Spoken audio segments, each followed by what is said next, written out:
Don't cry anak, magiging maayos ang lahat. Pinahid nito ang kanyang luha. Ma, matutuwa kaya si Brian? Baka magalit siya. Matutuwa si Brian, sigurado ako. Salamat anak, hindi mo alam kung paano mo ako pinasaya ngayon. Siguradong matutuwa ang papa at mama lalo na ang papa Leandro mo. Nakangiting wika nito. Inakay siya ng biyanan. Sinalubong siya nila Lexi ng yakap. Nag-iiyakan silang 5. Masaya siya pero nangangamba siya. Paano kung ituloy ng asawang kasunduan? Maya-maya pa ay dumating ang asawa niya. Nag-aalalang nagtatanong ito.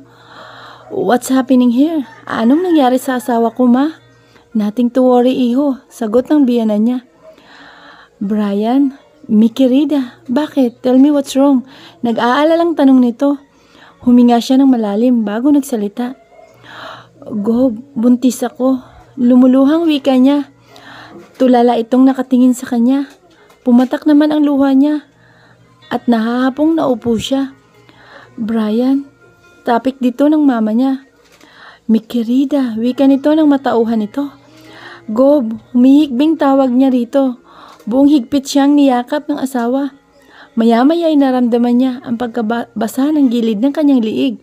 Natanto niyang kagaya niya ay umiiyak din ito. Salamat, mi querida. Napakasaya ko.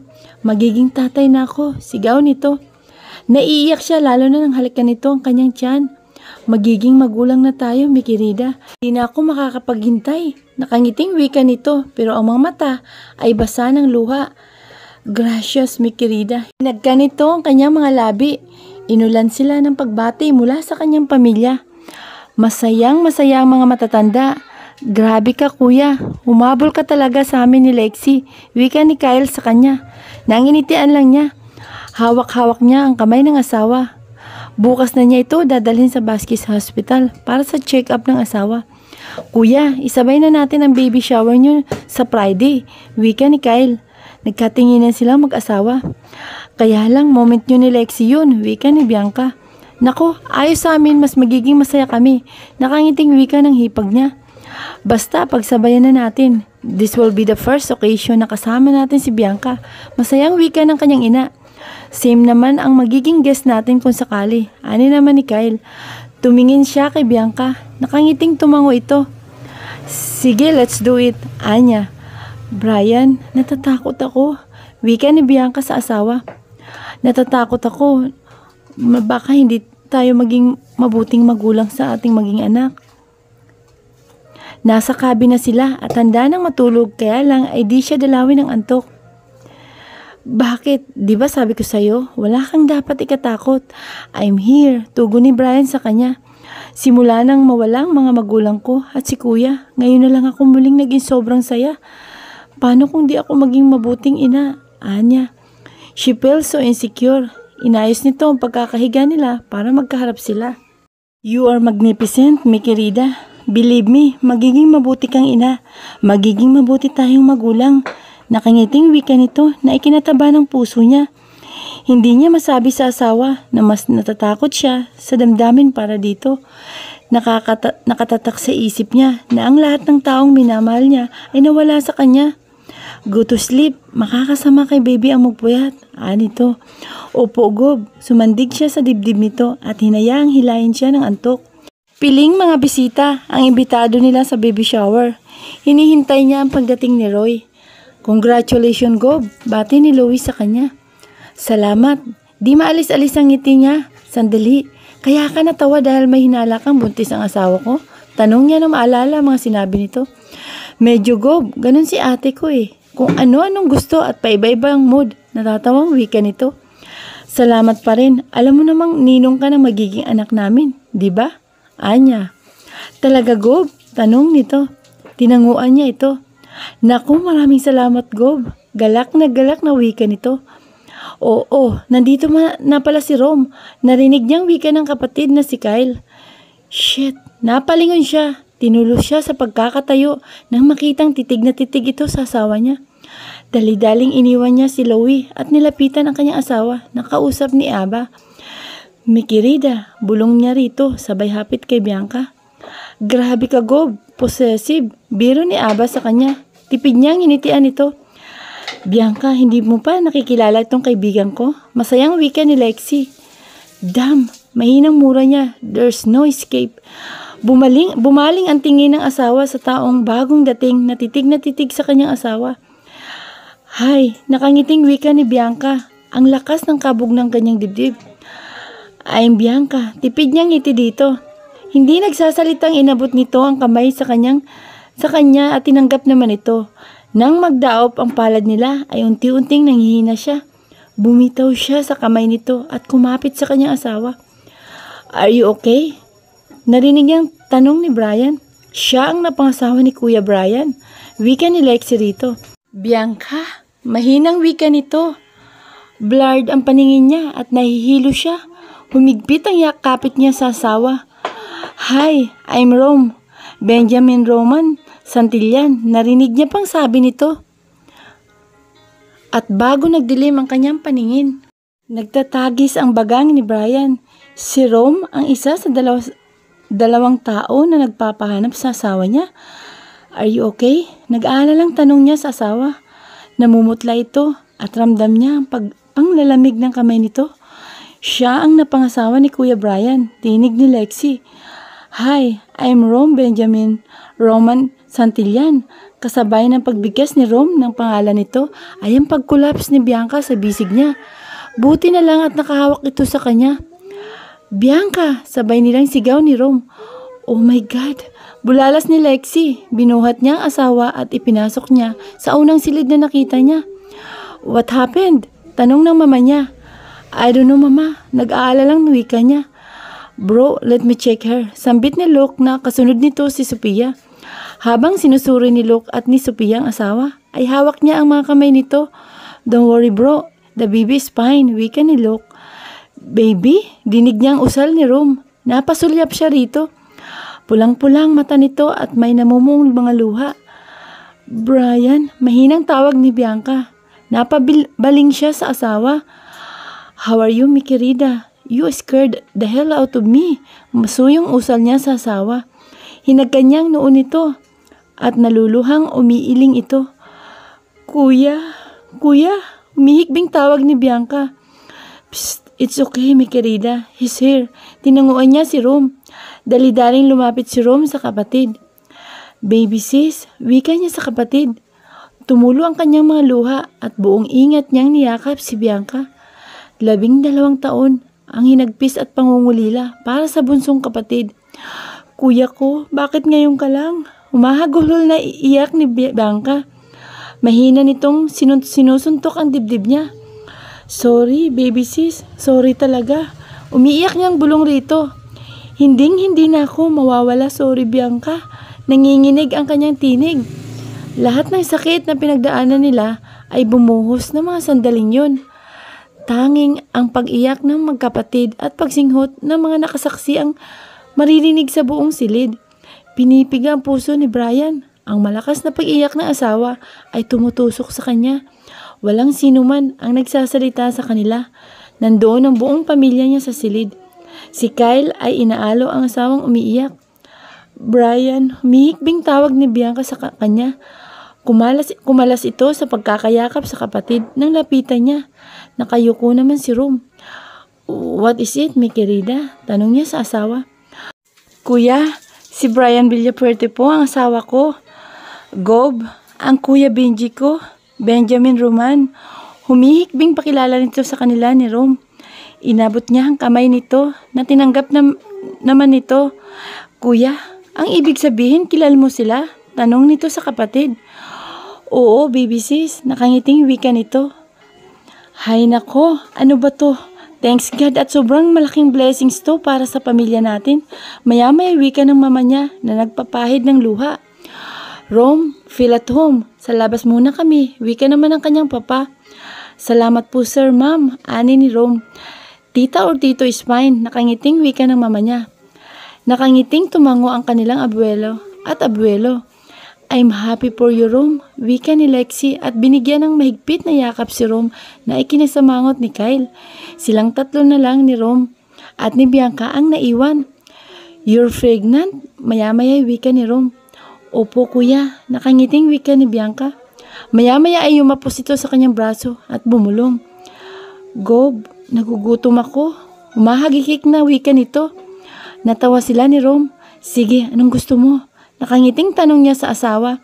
Sa kabila ng pamamaga ng mga mata nito, ay bakas ang saya sa maaliwalas na mukha nito.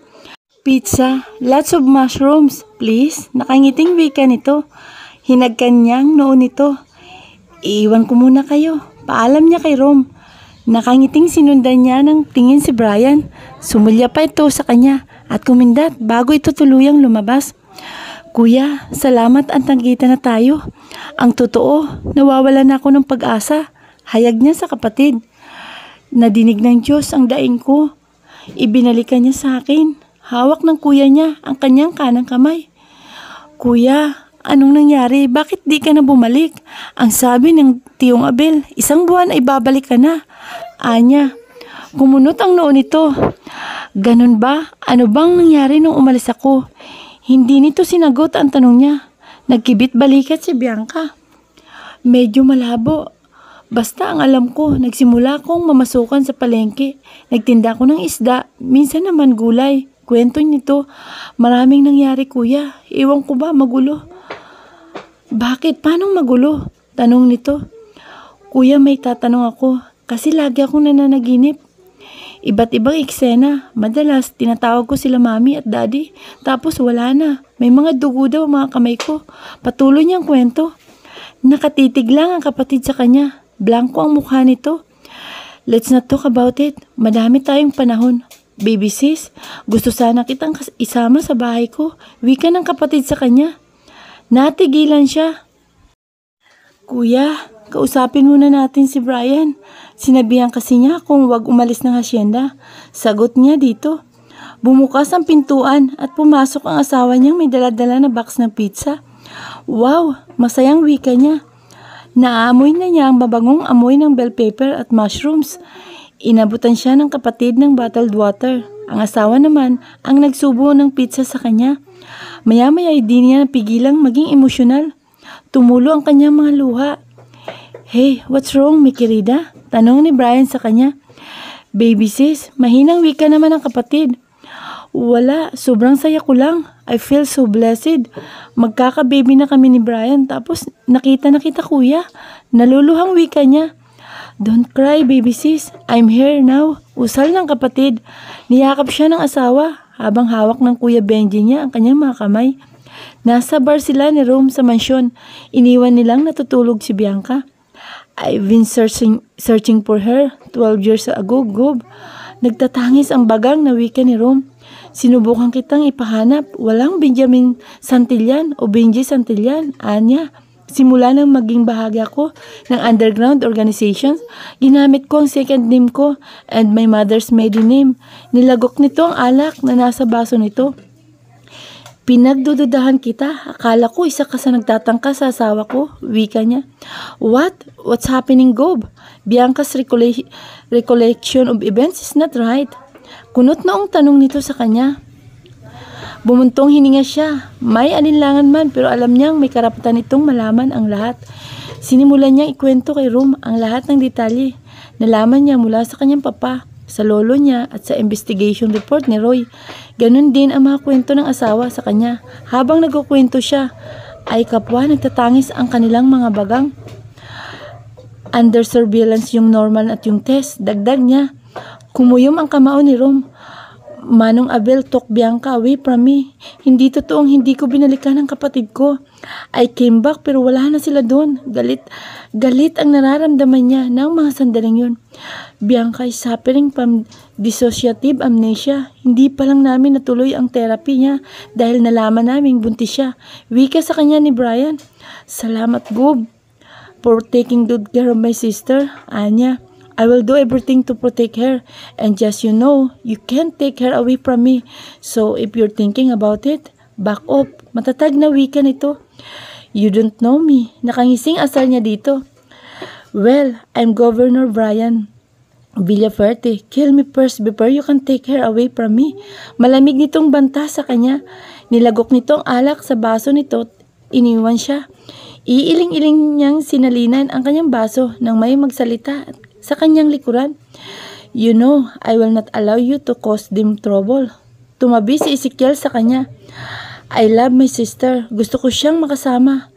I don't care if she is married or not. Anya, Kuya Brian, will not let this wife out of the sight.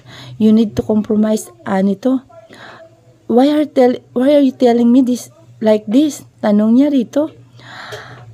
All the De Villaferte men are possessive. Don't get my brother mad. He is the most dangerous among us. Nakangising wika niya. Yeah, but nothing is more dangerous when a man's in love. Nakangising ring wika nito. Well, can't argue with that. Natatawang wika niya. Hindi pumayag si Bianca na umuwi na ang kuya niya. Pinilit niya ang asawang mag-stay ang kapatid sa asyenda. Thank you, Gob. Hinalikan niya ang asawa sa pisngi.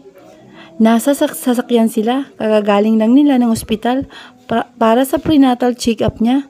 Masaya lang kasi talaga ako na pumayag kang mag-stay si kuya. Nakangiting wika niya. Para sa'yo, gagawin ko lahat kahit naiinis pa din ako sa kuya mo. Nakangising asar nito sa kanya. Hemp, ikaw talaga, Gob. Pabirong pinisil niya ang ilong nito. Sinabi sa kanya ni Brian na narinig nito ang gustong mangyari ng kapatid niya na mag-stay siya sa kabahay nito. She assured her husband na di siya alis para tumira sa kapatid. Kaya ang hinihiling niya rito, nadadalaw-dalaw siya sa kuya niya. Ang gusto ng asawa, after na ng election for now, ay ang kuya naman niya ang pupunta-punta sa asyenda. Magkahawak ang kanilang mga kamay habang papasok ng cabin nila. Maya-maya na tayo pumunta sa kabila. Wika nito, sabay yakap sa kanya at hinaplos ang kanyang impis na tiyan. Excited na ako makitang baby natin. Nakangiting wika nito. Ano ka ba, Gob? 7.5 months pa ang hintay natin. Natatawang tugon nito sa asawa. Tagal, iiling-iling na wika nito. Huwag kang mainip, Gob. Mabuti pa. Tulungan mo ako mag-gift wrap. Tatawa-tawang wika niya sa asawa. Mikirida naman, hindi ako marunong. Napahawak ito sa batok. Madali lang tuturuan kita. Maghanda muna ako ng snacks natin. Anya, ako na lang. Baka mapagod kayo ni baby. Anong gusto mo? Hinahalikan ng asawa ang kanyang tiyan. Ang sweet talaga ng asawa ko. Pinupog niya ng halik si Brian. Strawberry and kiwi shakes, Gob. Masayang sagot niya. Brian chuckled. Your wish is my command. Nagbaw siya sa asawa na ikinahagikik nito. Naghahanda siya ng chicken sandwich at strawberry kiwi shakes ni Bianca. He is so damn happy and excited. He never felt so contented in his whole life like what he is feeling right now. Bit-bit ang food tray ay pinuntahan niya si Bianca. Nakasalampak ito sa floor at nagbabalot ng regalo. Mikirida, are you comfortable? Tanong niya sa asawa. Nilapag niya ang pagkain sa center table. Ayos lang ako. Inabot niya ang shake nito. Tumabi siya kay Bianca. Nakasandal sila sa sopa. Mikirida, kanino ba yung binabalot mo? Tanong niya. Kay DJ, 6 na lang ang ibabalot natin. Saka pa pala yung kay kuya. Sumandig ito sa kanyang dibdib. They will love it. Tukoy nito sa mga regalong binalot nito. You think so? Nito. Oo naman, lalo ng mama. Nakangiting wika niya. Paano ba to? Hawak niya ang gift wrap. Okay, ganito yan. Matyaga siya nitong tinuturuan. Kapwa sila walang imik nang mapasukan sila ni Rome at Miguel. Maya-maya ay pumasok si Ezekiel. Kasama naman si Essex at DJ. Anong nangyari sa inyo? Takang tanong ni Miguel sa kanila ni Bianca. Baby sis, wika ng bayaw kay Bianca. What's that? Pigil ang tawang tanong ni Essex. Sinamaan niya ito ng tingin. Sige, tumawa na kayo. Wika ng asawa niya na nakasimangot. Mikirida, pinaglakihan niya ito ng mata. Siguradong pulang-pula mukha niya. Gob, we must accept that gift wrapping is not your thing. Pigil ng iting wika nito. Mikirida naman, napahawak siya sa batok niya. Narinig niya ang tawanan ng mga kapatid at ni Rom. Sinamahan niya ng tingin ang mga ato. Kuya, buti na lang magandang lahi natin. Asar ni DJ sa kanya. Bumuntong hininga siya habang nakatingin sa box na binabalot niya. Gusot ang gift wrap at tadtad ng scotch tape. What brings you here? Tanong niya sa mga ito. Pinapasundo na kayo ni Mama, ani Ezekiel.